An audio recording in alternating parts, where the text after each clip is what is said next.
Bonjour, donc voici le petit texte que je vous propose aujourd'hui. N'hésitez pas à appuyer sur pause le temps de votre méditation et ensuite vous pouvez poursuivre si vous le souhaitez la lecture de la vidéo pour écouter ce que ce texte m'a inspiré à moi. Mais vraiment, ce n'est pas une obligation, sentez-vous absolument libre. Le plus important, c'est vraiment ce que le texte vous dit à vous.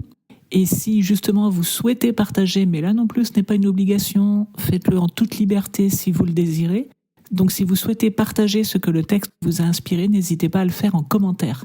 C'est vraiment toujours inspirant de voir à quel point l'Évangile parle à chacun de manière très personnelle. Donc n'hésitez pas.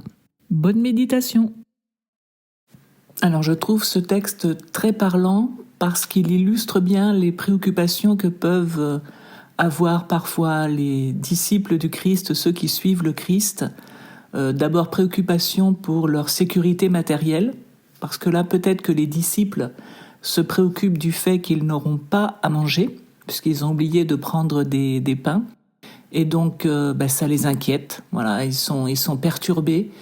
Ça les inquiète de savoir comment ils vont survivre en quelque sorte, à court terme, comment ils vont manger, oubliant de fait que Jésus a déjà à 2 reprises multiplié les pains, donc que rien n'est impossible à Jésus. Et puis l'autre élément, peut-être aussi qui les perturbe, c'est peut-être qu'ils ne se sentent pas à la hauteur, c'est-à-dire qu'ils sont peut-être chargés de la logistique et donc ils auraient dû penser à prendre des pains et ils ont oublié. Donc là, c'est peut-être aussi leur perfectionnisme qui émerge et cette idée que tout doit toujours être parfait au service de Jésus et que Jésus peut-être ne tolérerait pas l'imperfection. Donc toujours est-il que, au lieu d'écouter l'enseignement de Jésus, ils se préoccupent, ils se font du souci.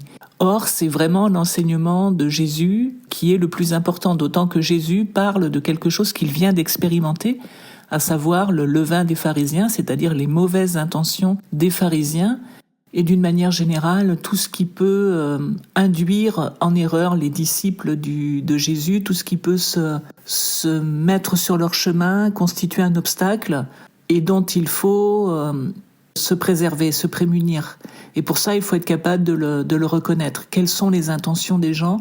Est-ce qu'ils cherchent avant tout à conserver leur pouvoir ? Quelles sont leurs intentions ? Donc là, Jésus, en fait, leur donne un enseignement important qui constitue comme une sorte de pain. Et d'ailleurs, le texte dit qu'il n'avait qu'un seul pain dans la barque. Évidemment, Jésus est le seul pain, probablement, qu'ils aient avec eux. Et c'est effectivement lui qui donne la nourriture. Et donc, les disciples, tout simplement, parce qu'ils sont préoccupés, passent à côté de cet enseignement. Mais, là encore, Jésus n'abandonne pas la partie et il leur rappelle tout simplement ce qui s'est passé auparavant, en gros pour leur dire « mais faites-moi confiance, mais faites-moi confiance ». De quoi est-ce que vous vous préoccupez ? Pourquoi est-ce que vous vous préoccupez ? Est-ce que j'aurais nourri ces foules importantes et vous, je vous laisserai dans l'indigence ? Et en fait, je pense que dans un chemin authentique à la suite du Christ, on est toujours dans ce genre de débat, de combat. D'un côté, on se préoccupe de notre sécurité matérielle ou on se fait du souci parce qu'on a l'impression qu'on n'est pas à la hauteur, etc. Et en fait, tout simplement, de l'autre côté, Jésus nous dit « mais non, de quoi tu te préoccupes ? Fais-moi confiance, ne crains pas ». Ce qu'il nous répète à plusieurs reprises, « ne crains pas ». Voilà, donc c'est toujours un texte à méditer. Puis c'est toujours rassurant de voir que ce qu'on peut éprouver, nous, en fait, les disciples même l'éprouvaient. Voilà, faire confiance à Jésus, il est là pour nous, en fait.